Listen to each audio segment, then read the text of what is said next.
Hello, everybody, and welcome back to another episode of Can Keithie Take the Heat? I am your host, Keithie Langston, and today we are going to be cooking a couple different recipes from the WWF's cookbook, Can You Take the Heat, with Jim Ross and the other WWF superstars. Today, we are going to be cooking, I guess a variation. Like I said, a lot of these are variations because I just add a little bit more or take a little out or something like that.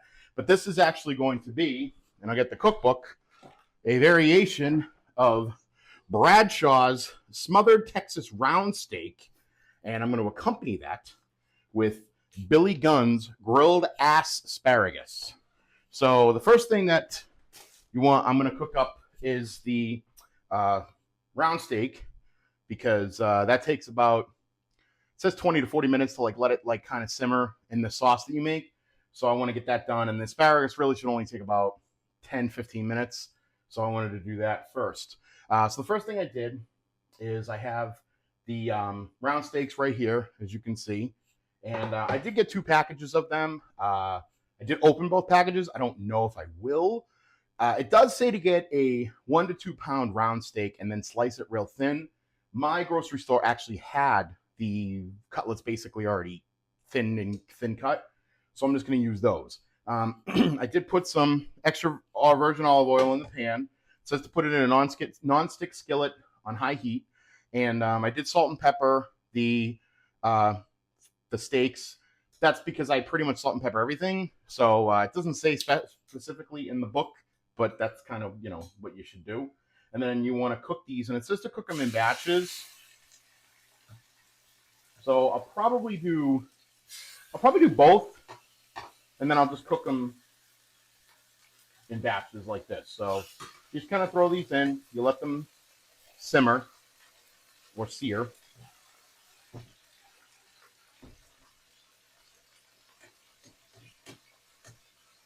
And I'm actually going to switch over to a fork. I don't think I need the tongs like I thought I did. But I should be able to do this with just a large fork, like so.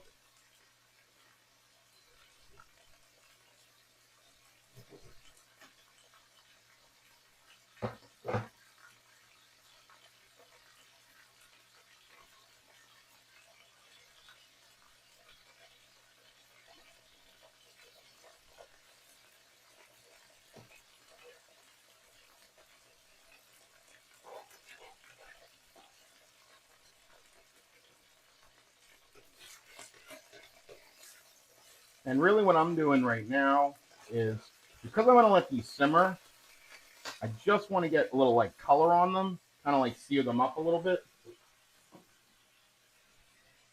I mean, eventually, I'm like I said, you're gonna put them in.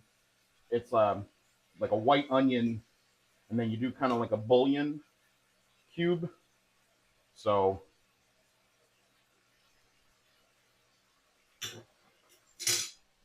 all right, one moment.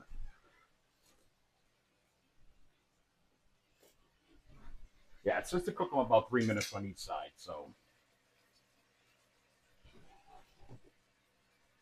while that's going, I'm going to get the other batch ready. Same way, I'm just going to add them to the pan, to the plate that I have here.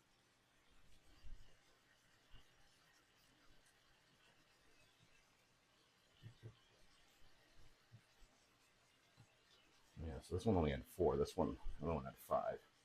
So, and what I'll do first, I'll also do a little salt and pepper. So fresh ground pepper and some salt. And I'll set that one in the box because it's in the plastic here. Okay.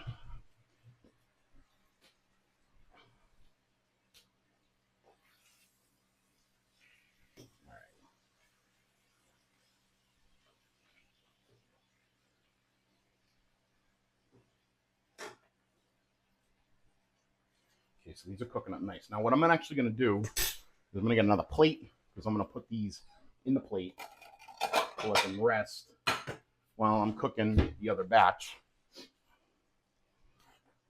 And the other part of this is I cut up 2 medium white onions. So you kind of just you slice them really so that you don't, so you want to kind of have slices, not necessarily a dice, but just a slice. And then the other star of this is a bouillon cube. Now I don't have a beef bouillon cube, but I have this Better Than Bouillon roasted beef base. And this stuff is quite literally better than bouillon. I mean, it's fantastic. I highly recommend, if you don't have one, go out and get them. They sell them in the bouillon cube aisle, but they're fantastic. I have a vegetable one, I have a beef one, and I also have a chicken one. And I love them. I use them all the time to kind of add, to really kind of just zhuzh up anything that I'm doing. I actually had an open one in the fridge that is a premium roasted beef base. So this one I think was also, I got the reduced sodium. I'm going to return that because I don't think I need that. So, although the reduced sodium probably would be better for me. All right, so I'm going to say that these ones are done. And again, you don't have to cook red meat as long as you cook white meat. So for steaks and hamburgers, you kind of have to. But the reason behind that, in case anybody was interested to know, is because why you have to cook hamburgers, kind of you really shouldn't eat like rare hamburgers, is because the hamburger beef, the reason why beef doesn't really have to be cooked all the way through, and you can eat it somewhat raw, or rare rather, or raw, because you can eat beef raw. That's what beef tartare is. But part of the reason why you have to eat ground beef is because one of the main reasons that, well, it was 5, those 2 little ones. Well, that's good. So the reasons why is because beef doesn't get as much contact with bacteria like chicken and poultry does, and fish and stuff. So a lot of times you have to cook thoroughly any kind of ground beef, whereas you can mostly sear the outside of like regular beef, and you can just kind of eat it as that.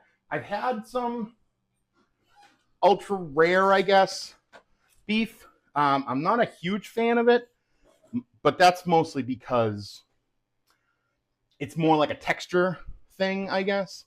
I do like it, but I'm not like the biggest fan of it, but it's not terrible. Like, it's not the worst thing in the world. It's just not anything I'm totally used to. But I will eat a medium rare steak or even a rare steak. Mostly medium rare. I usually get medium rare whenever you get a steak. My father-in-law used to eat stuff well done, and I used to say to him, Papa, what are you doing? You're killing me here. You're killing me, Smalls. Because, I mean, you can't, eating well done steak is like, what are you doing?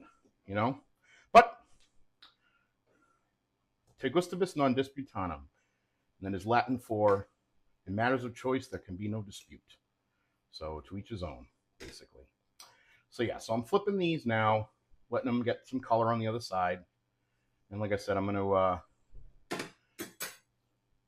take these off and start cooking the onions along with the bouillon base.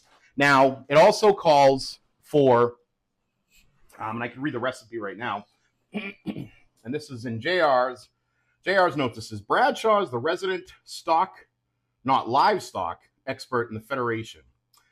This big old Texan can hold his own with any stock market analyst, and this all-American red meat dish is truly so good, you'll want to package it, take it to Wall Street, and go public with it. Sources say this former Abilene Christian all-American offensive tackle likes to pour on the onions, which sounds like a profitable investment to me. So like I said, it says 1 2-pound round steak, about 1/4 of an inch thick. It says freshly ground white pepper to taste or chili powder for extra attitude. I'll probably throw in a little chili powder instead. 2 teaspoons olive oil, 2 medium white onions peeled and sliced. It says 1 beef bouillon cube and 1 and 1.5 cups of water, or 1 12-ounce can of beer, like Bradshaw makes it. I'm just going to do it with the water and the bouillon cube. It says trim the meat and cut into 1x3 and slices. Sprinkle it with the white pepper. Preheat a large nonstick skillet over high heat. Add the oil in batches if necessary. Brown the meat on all sides about 3 minutes. Then it says add the onions, add the bouillon cube, and enough water to cover the bottom of the pan.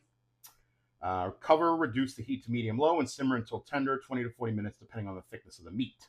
So, what I will do is, like I said, I'm going to let these kind of just finish browning up. They're about done. Yeah, these are done.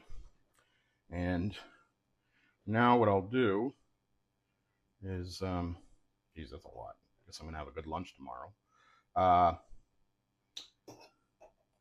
Okay. All right. So I got some good, not really fond. Fond is what the brown bits and stuff that go on the bottom of the pan. But I got some good stuff. So I'm going to add the onions now. And I'll add the water. I'm going to do like a cup of water.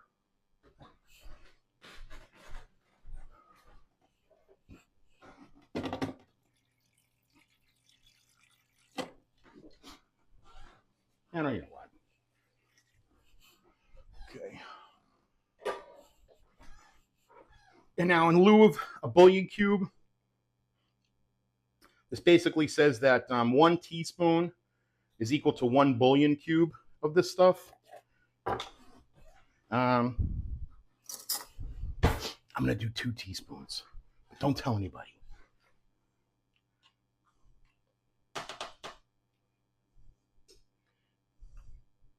Maybe 1.5.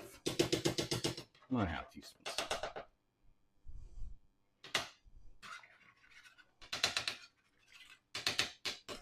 See, I'll just tip this in so you can see right there. That's the bouillon cube. All right. And what I'll do is I'm going to mix this all up.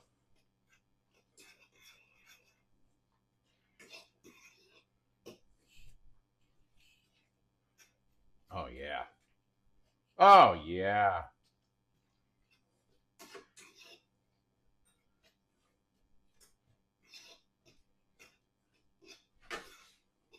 Oh, sure. Alrighty, and like I said, I have the asparagus is the side dish. This is for grilled asparagus, but what I'm going to do is I'm going to grill it. I'm going to kind of grill it in my oven. And the way I'll do it is I am going to wrap the asparagus. I'll season the asparagus and I'll kind of wrap it in tin foil or aluminum foil. And then what that will do is that'll kind of help it grill. And that'll actually come out really good. And I'll just kind of throw it. So I preheated my oven to 425 degrees. And like I said, it's only going to take about like 10, 15 minutes. I may even give it like 20. But this all should come together nicely. So, all right. So that's kind of in there. So I'm going to add back in the meat now. And then the accumulated juices from the meat. And then also what I did is I'm kind of cheating. But I picked up a little bag of mashed potatoes, you know, like that you kind of make with some just boiling water. And the reason why is because I'm going to kind of use that as the base for the onions and the steak. So I'm going to keep this on now. I'm going to check in a couple minutes. But once it kind of comes back to a boil, I'm going to lower it down to medium low and let it simmer for about 20 to 40 minutes, give or take. And I'll be back. So we'll see you when we see you. Excuse me. Mom, Daddy, you are such wonderful parents. There aren't enough choirs to sing your praises, not enough stone to carve a worthy monument. So let's go to McDonald's to celebrate you. You really want to get to McDonald's today? 2 words. Arch Deluxe? Care to join us? Introducing the burger with the grown-up taste. McDonald's Arch Deluxe. Hello, everybody, and welcome back. So right now, I'm gonna show you guys how I'm preparing the Billy Gunn Ass-Paragus. Actually, I'll do it over here. So I basically washed and trimmed a whole bunch of asparagus. You want to kind of cut off the woody end, as they call it, at the bottom. So, and like I said, I have them in a thing of tin foil. I'm just kind of laying them out like that. This is kind of as much into a pile as you can get, as a straight pile as you can get. Now, Billy Gunn has never been a flavor country.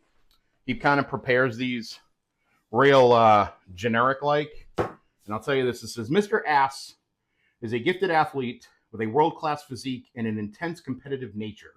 Some say too intense. Maybe the Ass Man is a little tightly wound, but he sure can motor in the old squared circle. Keep an eye on him, because even we don't know for sure what he'll do next. Same thing with cooking asparagus on the grill. Keep an eye on them, because they may be turned frequently. Oh, they must be turned frequently. You don't want them to look like plastic melted straws. So he says, 2 bunches of large or small asparagus, tough bottom stalks snapped off. That's what I did. 2 tablespoons of a tablespoon of olive oil, a teaspoon of seasoned salt. It says salt to taste, freshly ground black pepper to taste. So this is how I do my Billy Gunn grilled asparagus. So you just kind of drizzle them with olive oil. And again, because you're locking them in the aluminum foil, you don't have to worry too much about like too much or too little. Like, it's going to all stay in. I'm going to put my black pepper. Now, I do have a Lowry seasoning salt. I could do that. But actually, the way I've gotten used to it is I use garlic powder. So I do salt, pepper, garlic powder, and then I do some Parmesan cheese. And that was come out pretty friggin' delicious. So you just kind of liberally sprinkle on the Parmesan or the garlic powder. And then you're going to add your salt. Okay. And then I'm going to get the Parmesan cheese, the grated Parmesan cheese out of the fridge. I'm kind of liberal with this too. So, little Parm. It goes out specifically to Logan. Parmesan. All right.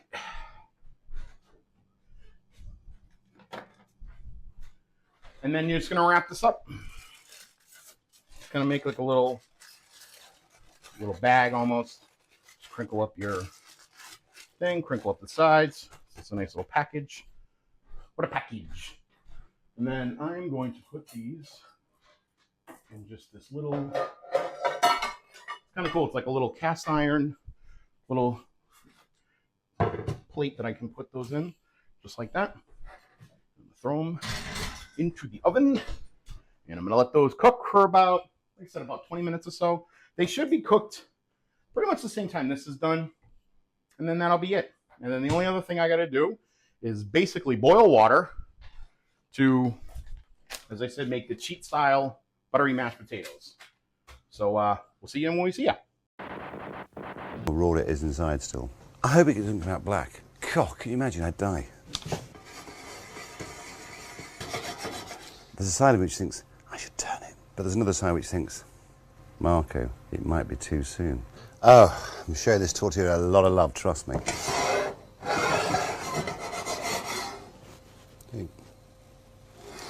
Here's something. I'm going to try and be brave. Okay. Here goes. God be with me.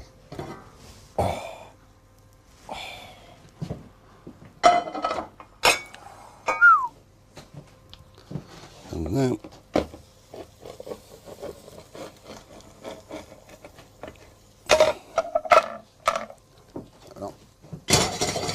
I've left it a little bit too long, but...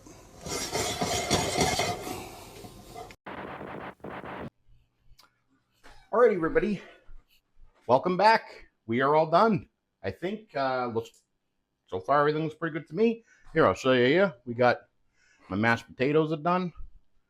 Looks like the steak with the onions. Oh, those look good. Oof-a-ma. Woof! And then, see if I can get this open without burning myself. Oh, my goodness. Oh, Maron. Woof! Look at these friggin' asparagus. Oh, that is a friggin' meal fit for a king. A meal fit for a king. Meal fit for Bradshaw, maybe. So, that's it. I mean, in all honesty, that took me 20, 30 minutes tops. It wasn't even that big of a deal. So that's another easy weeknight recipe you can do.